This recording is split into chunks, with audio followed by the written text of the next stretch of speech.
भोपाल में नेता प्रतिपक्ष उमंग सिंघार और पूर्व मंत्री कमलेश्वर पटेल द्वारा संयुक्त प्रेस वार्ता का आयोजन किया गया, जिसमें नेता प्रतिपक्ष उमंग सिंघार ने कहा कि 4 दिन में ऐसी घटनाएं देखी हैं जिसमें बीजेपी हमेशा राष्ट्र धर्म की बात करती है लेकिन अपने मंत्रियों की बात पर चुप हो जाती है। बीजेपी की कथनी और करनी में अंतर है।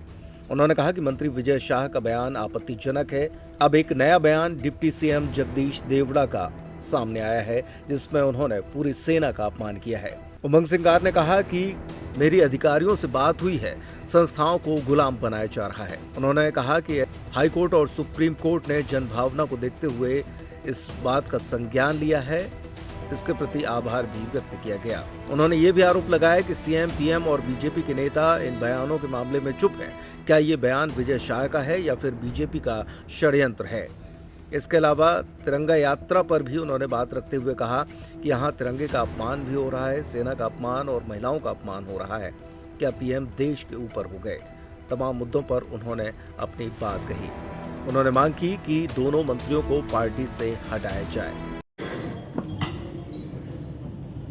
आपने पिछले 4 दिन में जिस प्रकार की घटनाएं देखी, आरोप लग रहे हैं।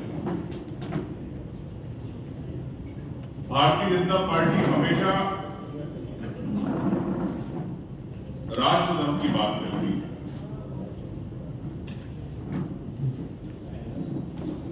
और जब अपने मंत्रियों में बात आती है तो चुप हो जाती है। तो एक कैसी देशभक्ति, एक कैसी राष्ट्र भावना। मैं समझता हूं कि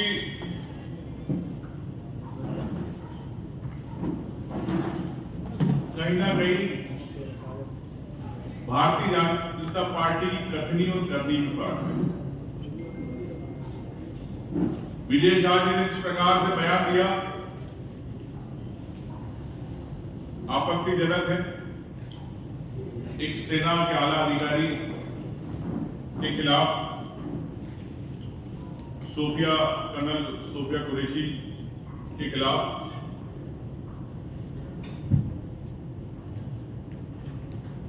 अभी घटना घटी नहीं और एक नया बयान आ गया उप मुख्यमंत्री जगदीश देवड़ा जी का। उन्होंने तो एक कदम और आगे बात कर दी। एक ने सेना के अधिकारी का अपमान किया तो एक ने पूरे सेना का अपमान कर दिया। तो बड़ी आश्चर्य की बात है कि सेना के अधिकारी डिसिप्लिन में रहते हैं। मेरी कुछ अधिकारियों से बात हुई सेना के, इस बात को लेकर बड़ी नाराजगी व्यक्त करी कि किस प्रकार से सरकार हर संस्था को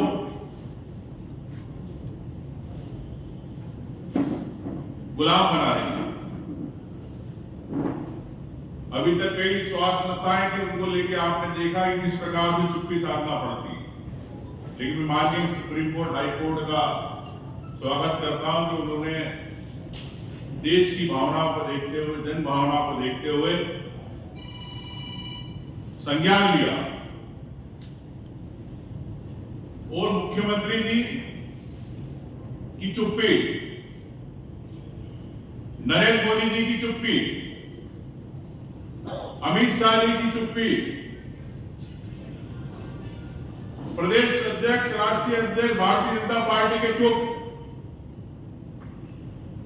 तो क्या यह बयान विजय शाह का बयान है कि भारतीय जनता पार्टी का सुनियोजित षड्यंत्र है? पूर्व मंत्री कमलेश्वर पटेल ने कहा कि मंत्री सरकार के लाडले हैं, इसलिए इस तरह की बातें कर रहे हैं। बड़े दुर्भाग्य की बात है कि मध्य प्रदेश के जो लाडले सरकार के उप मुख्यमंत्री और मंत्री, लाडले हैं सरकार के, मोदी जी के लाडले हैं, मुख्यमंत्री मोहन यादव जी के लाडले हैं, नड्डा जी के लाडले हैं, इसीलिए तो इस तरह की बातें कर रहे हैं। आज मध्य प्रदेश सरकार के जो मंत्री विजय साहब हो और चाहे उप मुख्यमंत्री देवड़ा जी हो, इन्होंने अपने आप को देश की जो हमारी सेकुलर परंपरा है और सेना के प्रति जो देश का सम्मान है, इन सब चीजों से अपने आप को ऊपर कर लिया है। और इसी वजह से इस तरह की बातें आज पूरे मध्य प्रदेश में ही नहीं पूरे देश में चर्चा हो रही है कि मध्य प्रदेश के मंत्री, मुख्यमंत्री, सरकार की जिम्मेदारी सबकी रक्षा की है और जो देश की रक्षा करते हैं, जो सेना के जवान, और हम लोगों को तो बड़ी खुशी होती है जब हमारी महिलाएं देश की सेना में जिस तरह से वीरता से, और खासकर सोफिया जी जब प्रेस के सामने आती थी और दो बहनें जब सामने आती थी और रक्षा मंत्री से लेके और भाजपा के बहुत सारे केंद्र सरकार के मंत्री, भाजपा के बड़े बड़े नेता उनकी प्रशंसा करते नहीं थकते थे। और जिस तरह का सीज फायर के बाद भारतीय जनता पार्टी के मध्य प्रदेश के मंत्री का बयान आया विजय साहब, और उसके बाद जो रवैया भारतीय जनता पार्टी के सरकार का रहा, भाजपा के नेताओं का रहा है, उससे स्पष्ट हो गया है कि इनको ना ही देश की जनता से कोई मतलब है, ना इनको देश की सेना के प्रति कोई सम्मान है, ना ही देश का जो संविधान है, हमारा संविधान कहता है कि सभी धर्म, सभी जाति संप्रदाय के लोगों को बराबर का दर्जा है। और जिस तरह से महिला अधिकारी को अपमानित करने का काम किया, और आज तो उप मुख्यमंत्री जी ने जिस तरह से सेना को मोदी जी के चरणों में नतमस्तक कर दिया, जिनके चरणों में पूरा देश नतमस्तक होता है, हमारे वीर जवान जब शहीद होते हैं और हमारी रक्षा करते हुए, किस तरह से उनको सम्मानित किया जाता है।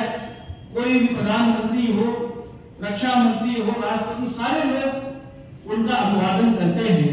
पर दुर्भाग्य है हमारे देश का कि आज सत्ता ऐसे लोगों के हाथ में चली गई है।